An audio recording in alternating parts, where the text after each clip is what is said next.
Welcome to a new video in international trade. We are in the second module of the paper international trade. So we have been discussing the recent developments in the trade theory, post comparative advantage theory. So we are discussing the developments in trade theories after the introduction of comparative advantage theory.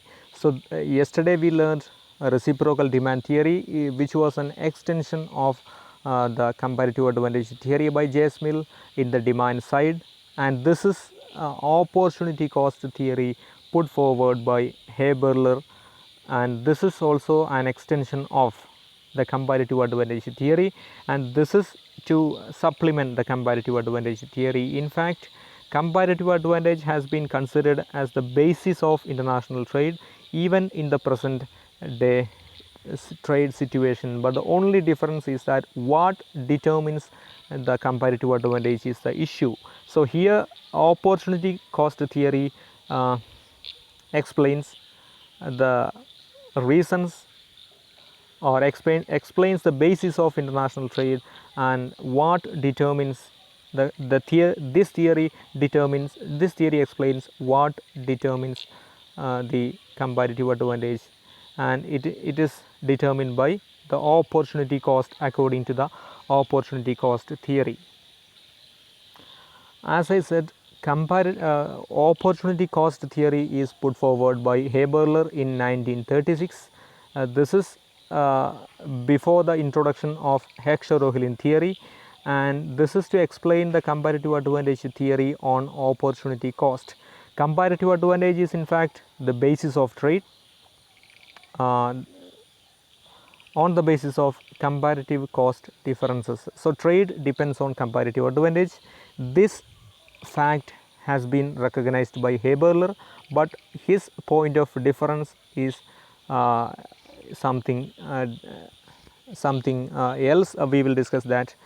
So comparative advantage depends on the amount of opportunity cost, but Haberler is discussing some other things, and according to Haberler, there are some other factors determining the comparative advantage, that is opportunity cost, the amount of opportunity cost. That is the point of discussion in the present in this presentation. So according to the theory, nation with lower opportunity cost has the comparative advantage, nation with higher opportunity cost has the comparative disadvantage. So comparative advantage is determined by the amount of opportunity cost. So let's look at how opportunity cost is measured to determine the basis of international trade. So let's look at the opportunity cost in international trade. Opportunity cost of a commodity is in fact the amount of a second commodity that must be given up to produce the first commodity. So here this is 2 into 2 model. This is in line with classical theory of trade. This is 2 into 2 model. That means there are 2 nations and 2 commodity model, and so there are 2 commodities and 2 nations. So when a nation is producing one commodity at the expense of other commodity, that means the amount of second commodity that must be given up to produce the first commodity. So after international trade, there will be specialization. So that specialization will be on the basis of comparative advantage. So comparative advantage is determined by differences in opportunity cost. That opportunity cost is the amount of second commodity that must be given up to produce the other commodity or first commodity. So we will explain in the coming slides, then it will be more clear for you. We will give an example also for you. So cost of a commodity as per the opportunity cost theory is the amount of commodity given up to produce one additional unit of another commodity. So I will detail that. So before detailing that, let me look at let me explain how does the opportunity cost theory depart from classical trade theory. This is in fact in line with classical trade theory. They are accepting classical theory of trade basis, that is comparative advantage. So comparative advantage is considered to be the trade basis even according to Haberler. So Haberler accepted comparative advantage theory, comparative advantage as the basis of trade, but he differs from classicals that what determines the comparative advantage, and he also differs from classicals on the factor of production. So according to the classical, labor is only factor of production and labor is homogeneous according to the classicals, but Haberler did not accept that. According to him, labor is not the only factor of production, capital is there, and labor is not homogeneous as well. Labor will be heterogeneous. Labor will be the productivity of labor will differ from one sector to another sector, one nation to another nation. So these two assumptions are neglected, are not accepted by the Haberler. So opportunity cost and comparative advantage. So let's look an example here. There are two nations and two commodities. I already told you that this is 2 into 2 model, which is in line with classical theory. Two nations and two commodities. Nation 1, suppose nation 1 with lower opportunity cost in commodity A, in producing commodity A, and so nation 1 has the comparative advantage in producing commodity A. So nation 2 will have the comparative advantage in commodity B.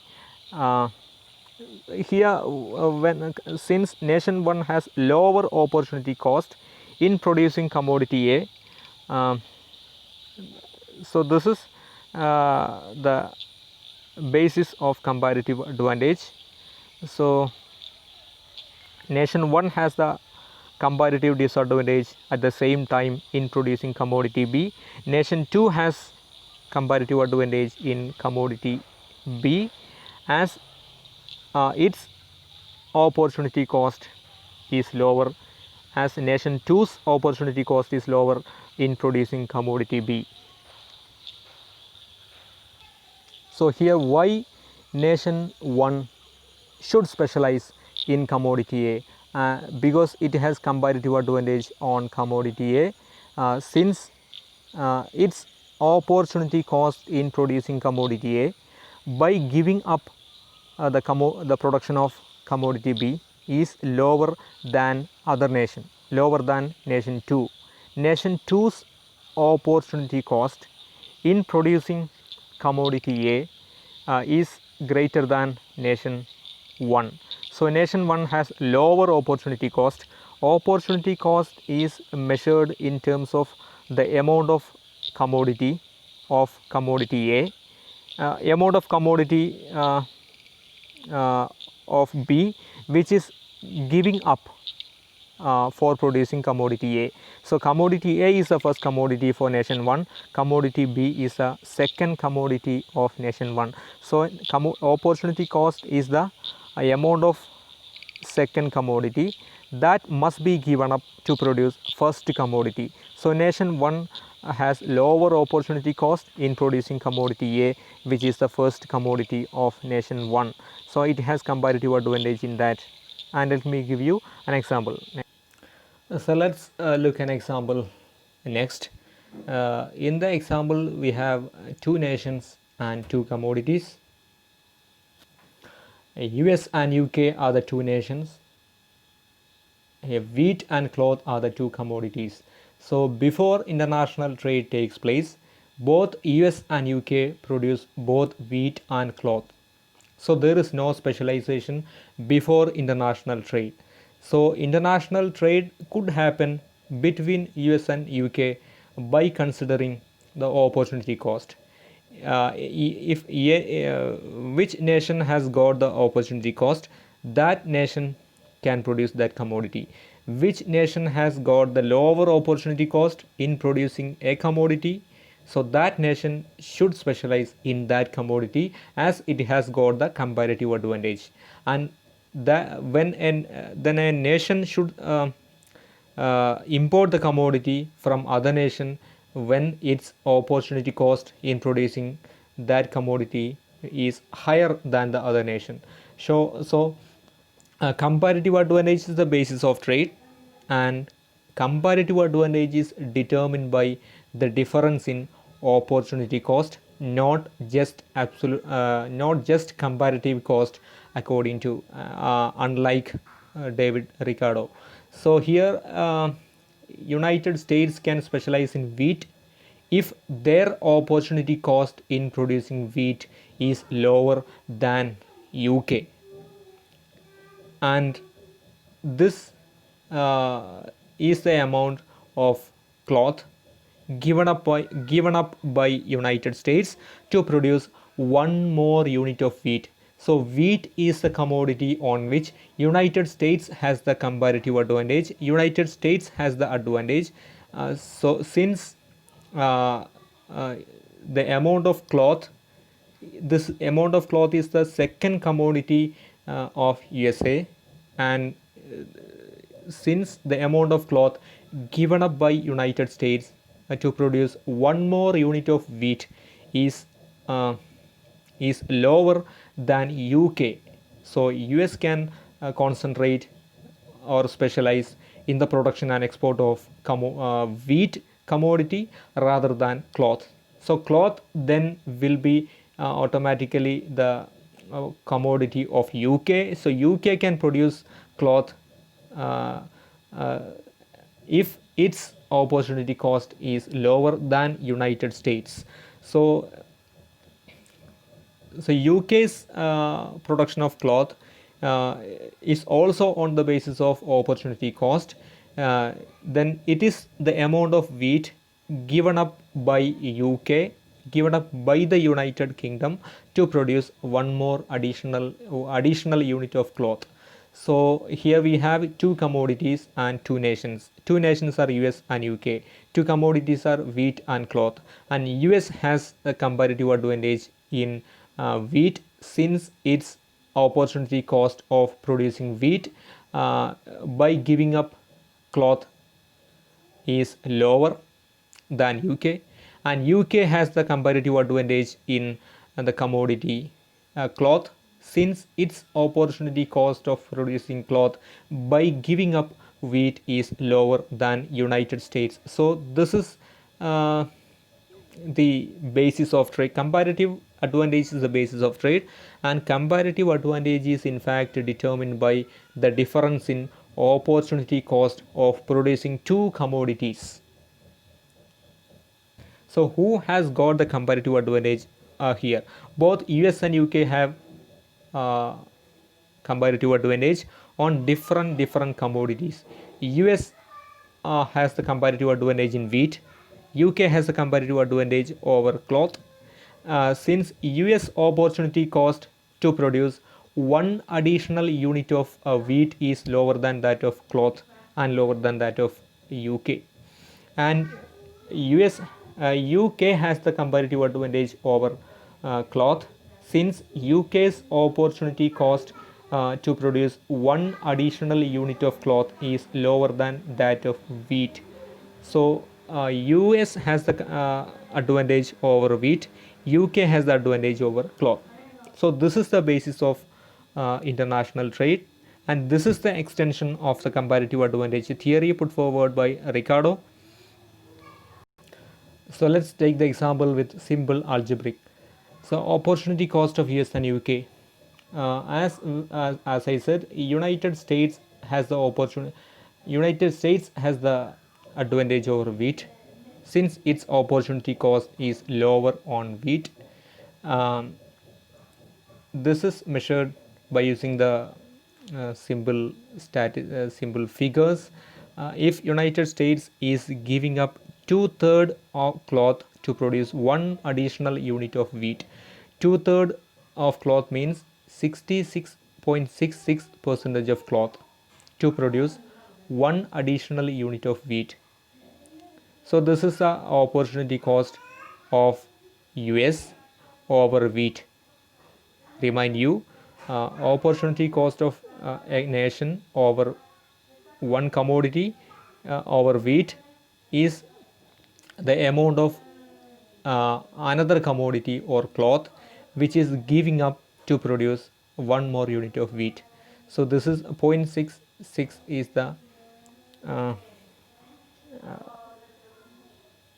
0.66 is the opportunity cost in United States. So that means opportunity cost of wheat is equal to 1 wheat is equal to 3 cloth in United States. 1 wheat is equal to 2 by 3 of cloth. That means 1 wheat is equal to 0.66 cloth in United States. This is the opportunity cost in United States. Then look the opportunity cost of wheat by opportunity cost of UK over commodity wheat. So here 1 wheat is equal to 2 units of cloth. 2 units of cloth in UK. It is higher cost. So in order to produce one additional unit of wheat, 2 units of cloth has to be abandoned, has to be given up. This is higher opportunity cost. It is very lower in United States. Look at the figures. It is just 2/3. That means 0.66. 1 wheat is equal to 1 additional wheat can be produced by minimal opportunity cost in United States over commodity or wheat. So but in UK this is higher.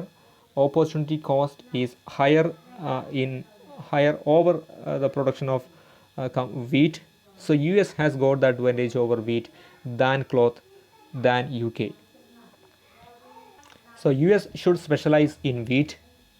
US should export wheat to UK.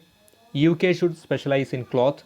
UK should export cloth to United States in exchange for wheat, as this is two nation, two commodity trade. So let me brief the presentation. International trade is on the basis of comparative advantage. Comparative advantage is the basis of trade according to Haberler. This is in line with classical theory. This is in fact the extension of classical theory, and here Haberler is explaining what determines the comparative advantage.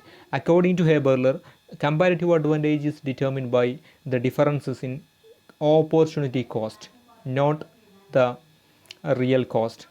So this is all about opportunity cost theory, and let me winding up the presentation today. Thank you.